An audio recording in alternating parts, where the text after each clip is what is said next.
পরিচিতির জন্যে সারা দিয়েছেন যে রূপসী আর কি বয়ান করবে। তো মুআজ্জাজ হাজরিন, ওলামা হজরতরা এসেছেন দূর দারাজ থেকে, তারা আপনাদের সামনে কথা বলবেন। আমি এই পর্বে আপনাদের সামনে যে বিষয়টি নিয়ে কথা বলবো, এটি একটি মাদ্রাসার মাহফিল। এটি কিসের মাহফিল? মাদ্রাসার মাহফিল। মাদ্রাসার মধ্যে কি পড়ানো হয়? কোরআন পড়ানো হয় না?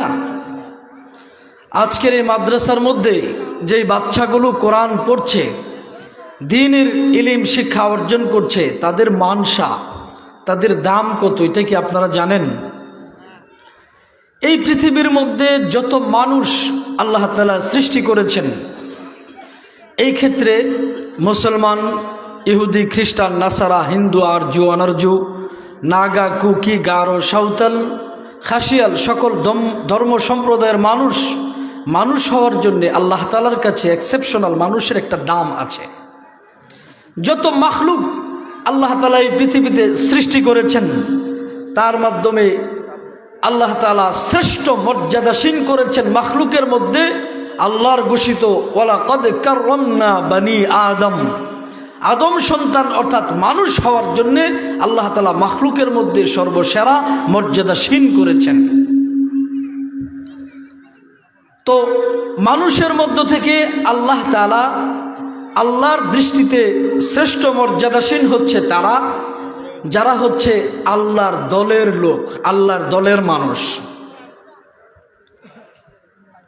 আল্লাহর দলের মানুষ কারা? বর্তমান সরকারের প্রধান যিনি আছেন, সরকারের দলের লোক কারা জানা আছে আপনাদের? সরকারের প্রেসিডেন্টের দলের লোক যারা আছে তারা তার কাছে দামি, ঠিক না? বিরোধী দলীয় যারা ছিল, সামনে যারা আসবে, তাদের কাছে সরকারের মূল্যায়ন হবে নিজের দলের লোকজনের। তাম পৃথিবীর মানুষের মধ্য থেকে আল্লাহ তাআলা একটা দলের কথা বলেছেন, ইন্নাদ দীনা ইনদাল্লাহিল ইসলাম। ইসলাম হচ্ছে আল্লাহর কাছে মনোনীত দিন। ইসলাম তাম পৃথিবীর সমস্ত মানুষের মধ্য থেকে যারা দিন ইসলামকে গ্রহণ করেছে, আল্লাহর দলের অর্থাৎ আল্লাহর পছন্দ মনোনীত দিন যারা গ্রহণ করেছে অর্থাৎ মুসলমান, তারা হচ্ছে আল্লাহর দলের মানুষ। সাধারণ মানুষ থেকে তাদের মর্যাদা আল্লাহর দৃষ্টিতে শ্রেষ্ঠ। সাধারণ মানুষ মুসলমান হয়েছে, এবার মুসলমানদের মধ্যে সকলের দাম সমান নয়। আল্লাহ তাআলা কিছু মানুষের দাম বাড়িয়ে দিয়েছেন। নবী আলাইহিস সালাতু ওয়াস সালাম আমাদেরকে জানিয়ে দিয়েছেন, তোমাদের মধ্যে খায়রুকুম মান তাআল্লামাল কুরআন। তোমাদের মধ্যে খায়র ইসমে তাফজিলের সিগা, এটা তিন ভাবে ব্যবহার হয়। খায়র মানে কুম দ্বারা বোঝানো হয়েছে খায়রুল মুসলিমিন, সমস্ত মুসলমান জাতির মধ্যে তোমরা হচ্ছ সেরাদের সেরা। কারা তারা? মান তাআল্লামাল কুরআন, যারা কোরআনের ইলম শিক্ষা অর্জন করছে, ওয়া আল্লামা এবং শিক্ষা দিচ্ছেন। আল্লামা এবং তাআল্লামা দুইটা দুই ভাবের। আল্লামা মানে কি? যিনি শিখান, তাআল্লামা মানে যিনি শিখেন। দুইটা গ্রুপ একটা বস্তুর সাথে সম্পৃক্ত। কোরআন অর্থাৎ সাধারণ মুসলমানের মধ্য থেকে আল্লাহ তাআলা তোমাদের মধ্যে সর্বসেরা শ্রেষ্ঠ মর্যাদাসীন করেছেন তাদেরকে, যারা আল্লাহ পাকের জবান থেকে নির্গত কালাম কোরআনে হাকিম পড়ে এবং পড়ান। এই পৃথিবী সৃষ্টি করার 1000 বছর পূর্বে নবী আলাইহিস সালাতু ওয়াস সালাম বলে দিয়েছেন, যখন পৃথিবীতে কোনো মানুষ ছিল না, কোনো জিন ইনসান পাঠাননি। সম্মানিত এলাকাবাসী, আমাদের যে প্রধান বক্তা দৈরবী সাহেব, উনি আমাদের অফিসে আছেন। তারপর দিনের যে অধিবেশন হয়েছে সেখানে প্রধান বক্তা ছিলেন উবাইদুল্লাহ বুলবুলি সাহেব। আমাদের দুজন প্রধান বক্তা কিন্তু রয়ে গেছে ইনশাল্লাহ। আপনারা ধৈর্য সহকারে আসুন এবং সর্বশেষ ইনশাল্লাহ মোনাজাতের মাধ্যমে আমাদের সভা সমাপ্ত হবে। উনি একজন আলোচনা করতে হবে, অফিসে আছেন ইনশাল্লাহ। আলহামদুলিল্লাহ পড়ি।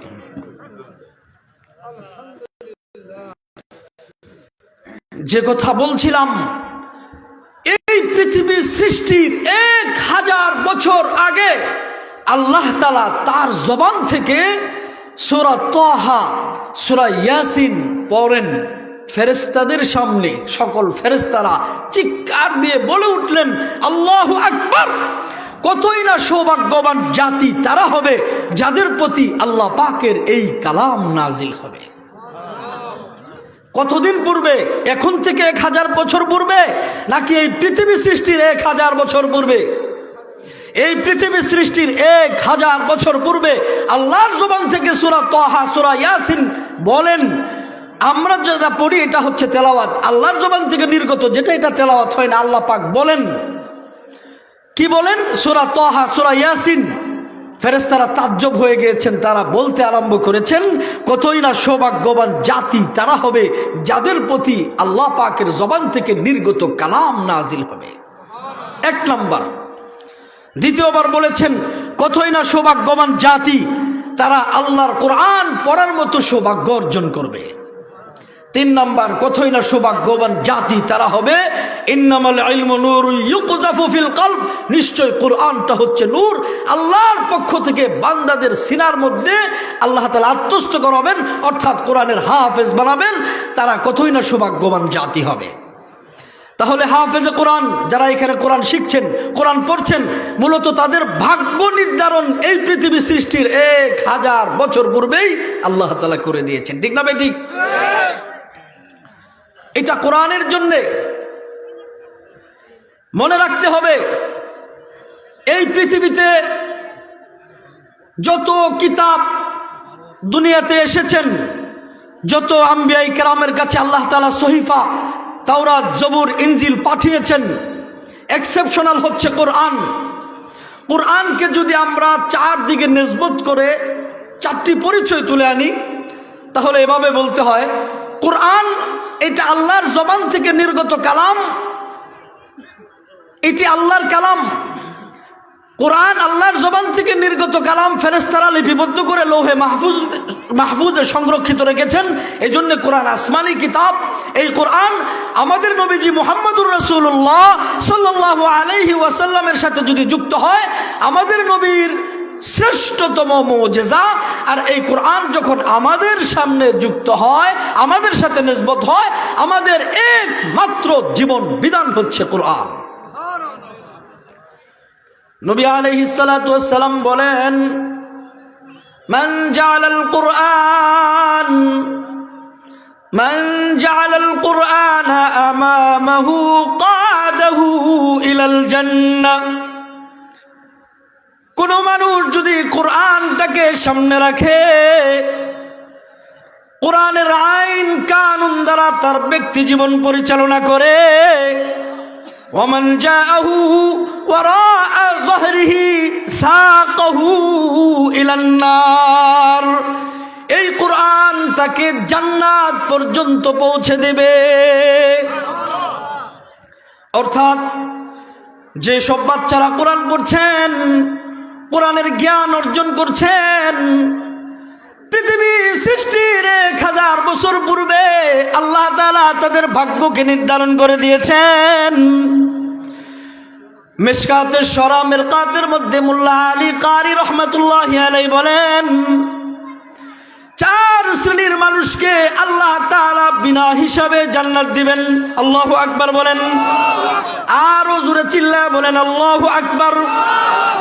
4 শ্রেণীর মানুষকে বিনা হিসাবে আল্লাহ তাআলা তাদেরকে জান্নাত দিবেন। তার মধ্যে 1 শ্রেণীর ওই সব রক্তগর্ভা মা আর ওই গর্বিত পিতা যার সন্তান মারকাজুল উলুম আদর্শ মাদ্রাসায় আল্লাহর কোরআন পড়ছে। ওই সব রক্তগর্ভা মায়ের সন্তানগুলো আল্লাহর কোরআনের জন্য মাদ্রাসায় এসেছেন, কোরআন শিখছেন, আলেম হবেন।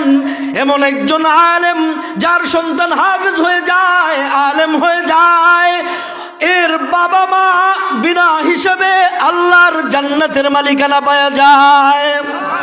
তিরমিজির বর্ণনা এসেছে, নিজে কোরআন পড়েছে, কোরআনের হাফেজ হয়েছে, কোরআন মাফিক তার জীবনটাকে পরিচালনা করেছে, এমন একজন কোরআন ওয়ালা তার নিজের পরিবার থেকে এমন 10 জন মানুষকে সুপারিশ করে জান্নাতের মধ্যে নেওয়ার মতো সৌভাগ্য অর্জন করবেন, যাদের ব্যাপারে আল্লাহ তাআলার সিদ্ধান্ত আর ফয়সালা সিল সাপ্পর মারা হয়ে গেছে, তারা জাহান্নামী।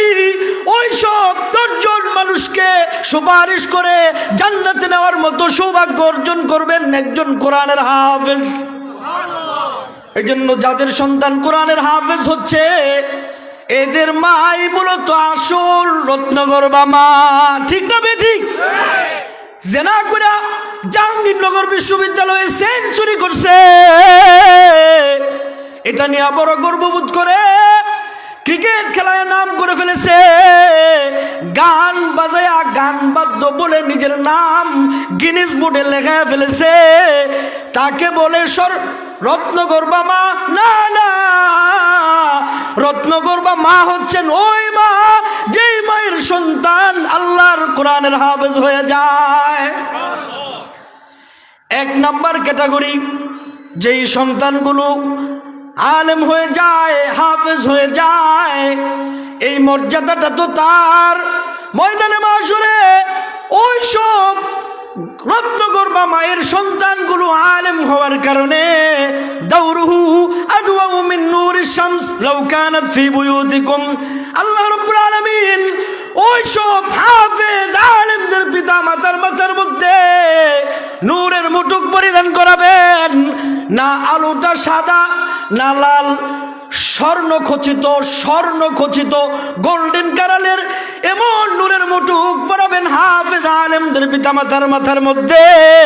হাসরবাসী আকাশের দিকে তাকায় দেখবেন, আকাশের সূর্যটা আসমানে আছে, আবার নজর করে তাকায় দেখবেন ওই সব হাফেজ আলেমদের পিতা মাতার মধ্যে আল্লাহ তাআলা নূরের টুপি পরায়া হাসরের মাঠে তাদেরকে সম্মানিত করবেন। এইটা হইল একজন হাফেজ আলেমদের পিতা মাতার মর্যাদা। মুস্তাদে বাজ্জার ইমাম বাজ্জার রহমাতুল্লাহি আলাইহি হাদিস এনেছেন। ইমাম আবু আব্দুল্লাহ নাইসাবুরি রহমাতুল্লাহি আলাইহি তার ঐতিহাসিক হাদিস গ্রন্থ আল মুস্তাদরাক আলা সহিহাইনের মধ্যে হাদিস এনেছেন। আল্লাহ তাআলা ময়দানে মাশরে আলেমদেরকে ডাকবেন, ডেকে ইয়াকুলুল্লাহু আযজা ওয়া জাল্লা ইয়াউমাল কিয়ামা, আলেমদেরকে উদ্দেশ্য করে লিল উলামা, আল্লাহ পাক ইয কাদা আলা কুরসিয়িহি লিফাসলি ইবাদি, আল্লাহ পাক তার মানসা অনুযায়ী চেয়ারের মধ্যে আসন গ্রহণ করবেন। এরপরে আলেমদেরকে উদ্দেশ্য করে আল্লাহ তাআলা বলবেন, ইন্নী লাম আজআল ফীকুম ইলমি ওয়া হিলমি ইল্লা ওয়া আনা উরিদু আন আগফির লাকুম আলা মা কানা ফীকুম ওয়ালা উবালি। ও আলেমরা, আমি তোমাদেরকে আমার জ্ঞান, আমার প্রজ্ঞা, আমার ইলম শুধুমাত্র এই জন্যই দান করেছিলাম যে আমার আগে থেকেই সিদ্ধান্ত আর ফয়সালা তোমাদের গুনাহ থাকা সত্ত্বেও আমি তোমাদেরকে মাফ করে দেব। নবী পাক বলেন, এরপরে আল্লাহ তাআলা বলবেন, আলা মা কানা ফীকুম ওয়ালা উবালি, আমার আলেমদেরকে ক্ষমা করার ব্যাপারে এই সিদ্ধান্তে হাসরবাসী কে সন্তুষ্ট হলো আর কে অসন্তুষ্ট হলো আমি আল্লাহ তার কোনো পরোয়া করি না। অন্য riwayate আছে, ইনতালিকু মাগফুরান লাকুম ইনতালিকু ক্বাদ গফারতু লাকুম, হে আলেমরা উঠো, ক্ষমাপ্রাপ্ত হয়ে সোজা জান্নাতের দিকে চলে যাও। এই হচ্ছে একজন আলেমের মর্যাদা। ইয়ারফাইল্লাহু আল্লাযীনা আমানু মিনকুম ওয়াল্লাযীনা উতুল ইলমা দারাজাত, যারা ঈমানদার, ঈমান এনেছে তাদের মর্যাদা আল্লাহর কাছে মর্যাদাশীল। এরপরে যারা ইলমে দ্বীনের মালিক হয়ে যায়, উতুল ইলম মানে তাফসীরের রুহুল মানি থেকে শুরু করে সমস্ত মুফাসসিরিনে ইকরাম উতুল ইলমের ব্যাখ্যা করেছেন যারা আলেম, দ্বীনের জ্ঞান, কোরআনের ইলম যারা অর্জন করে তাদের ব্যাপারে বলা হয়েছে উতুল ইলম। তাদের মর্যাদা কতটুকু? দারাজাত আরবি শব্দ, এর মর্যাদা শুধু স্টেপ টু স্টেপ শুধু উপরেই উঠতে থাকবে। কত বড় আলেমের মর্যাদা, তার কোনো সীমা রেখা নাই। কষ্ট হইতেছে আপনাদের? এই হচ্ছে আলেমের মর্যাদা। যারা এখানে কোরআন পড়ার জন্য এসেছে, কতই না সৌভাগ্যবান গর্বিত মা, গর্বিত পিতা। দুনিয়ার মধ্যে যেহেতু আপনাকে কোনো সংবর্ধনা দেওয়া হচ্ছে না, ময়দানে মাহশরে আপনি একজন হাফেজ আলেমদের বাবা হিসেবে আলাদাভাবে সারা হাসরবাসী আপনাকে চিনবে। এই হচ্ছে এক ক্যাটাগরির, যার সন্তান আলেম হয়ে যায় এর পিতামাতা বিনা হিসাবে জান্নাত। আরেক ক্যাটাগরি হচ্ছে শহীদ, যারা দ্বীনের জন্য, ইসলামের জন্য, আল্লাহর জন্য, কোরআনের জন্য, নবীজির ইজ্জত হেফাজতের জন্য, আমাদের প্রাণের দেশ এই মাতৃভূমি বাংলা দেশকে স্বাধীন আর আজাদ করার জন্য, ইসলামের জন্য যাদের তাজা জানটা কুরবান করে দিয়েছে শহীদ, ওই সব শহীদদের পিতা মাতা বিনা হিসাবে আল্লাহর জান্নাতে যাবে। ইনসাফ কায়েম করার জন্য উসমান হাদি তার তাজা খুন জড়ায় দিয়েছে। তামাম মুসলিম বিশ্ব অশ্রুসিক্ত হয়েছে। গর্বিত পিতা মাতা উসমান হাদির মা বাবা, তিনি শুধু একাই জান্নাতে যাবেন না, শহীদের মর্যাদা নবী পাক যখন বর্ণনা করতেছিলেন, নাসাই শরীফের 2য় খণ্ডে কিতাবুল জিহাদের মাতাতে লম্বা হাদিস এনেছেন।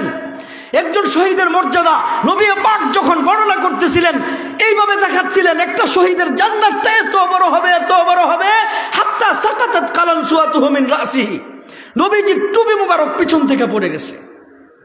সুবহানাল্লাহ।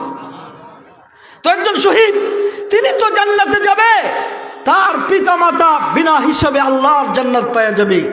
একজন শহীদ 70,000 মানুষকে সুপারিশ করে জান্নাতের দিকে লং মার্চ করবে।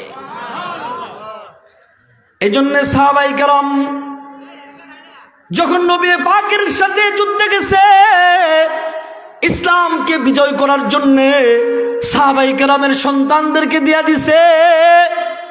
শুধুই মাত্র আফরা রাদিয়াল্লাহু তাআলা আনহার 2 সন্তান নয়, অসংখ্য সাহাবীদের জীবনের মধ্যে পাওয়া যায় সন্তানদেরকে শহীদের নিয়ত করেই দিছে। কারণ সন্তান যদি শহীদ হয় তাহলে পিতা মাতা বিনা হিসাবে জান্নাত।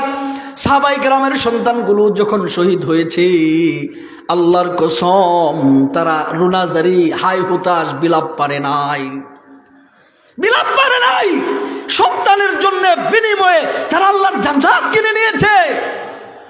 যারা শহীদ ইসলামের জন্য, যারা শহীদ হয়েছে এই দেশকে স্বাধীন আর আজাদ করার জন্য, সেই 52 ভাষা আন্দোলন থেকে শুরু করে 24-এর গণঅভ্যুত্থান পর্যন্ত এই মুসলিম ভূখণ্ডকে আজাদ করার জন্য যারা নিজেদের জান কুরবান করে দিয়েছে, এরা শহীদ, এরা শহীদ।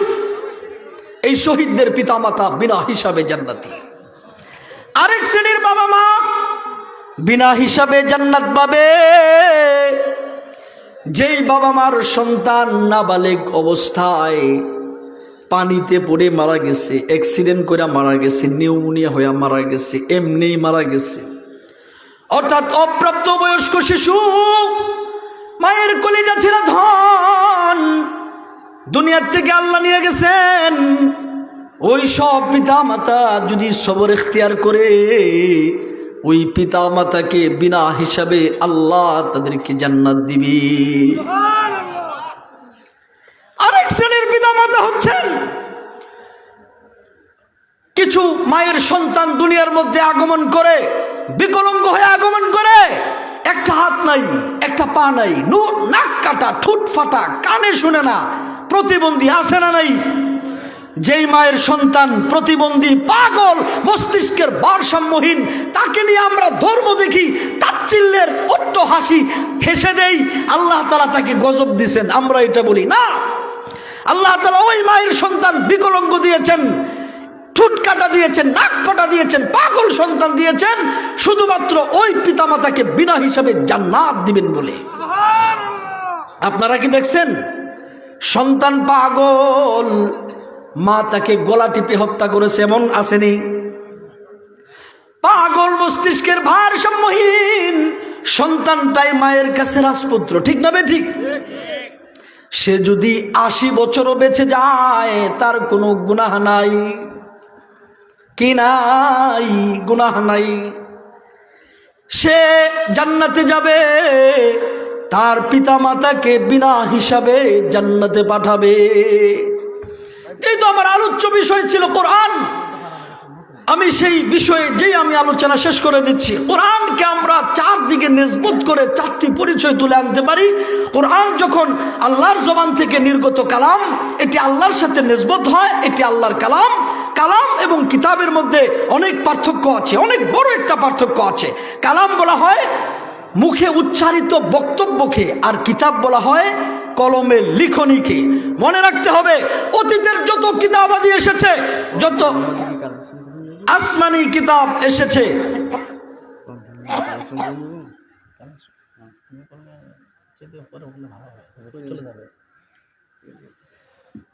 মুআজ্জাজ হাজিরিন, কোরআন আল্লাহর জবান থেকে নির্গত কালাম।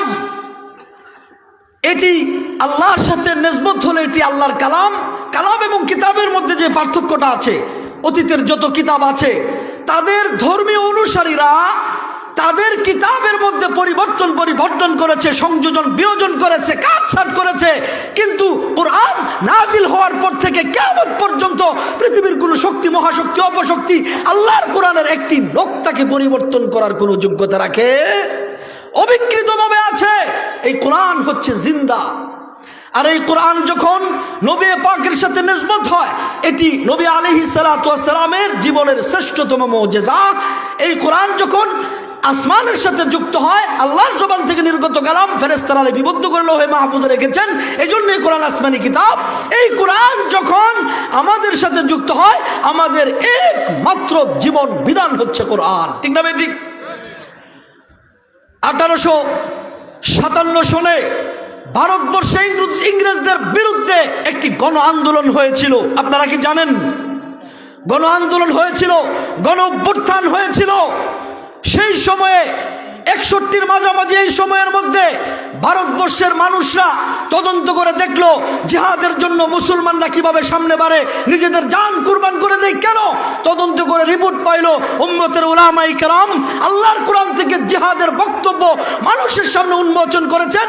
মানুষ আল মুখতাসারু ইলা তুরুকিল জান্নাহ, এমন একটা হাদিস আছে যে শর্টকাট ভাবে জান্নাতে যাওয়ার একদম শর্টকাট রাস্তা হলো জিহাদ। জিহাদে গেছে মৃত্যু, জিহাদে গেছে মৃত্যু, আল্লাহ পাকের জান্নাত। মুআজ্জাজ হাজিরিন, তারা তদন্ত করে পাইল উলামায়ে কেরাম জিহাদের কথা বলে কোথায় পাওয়া যায়? কোরআনের মধ্যে।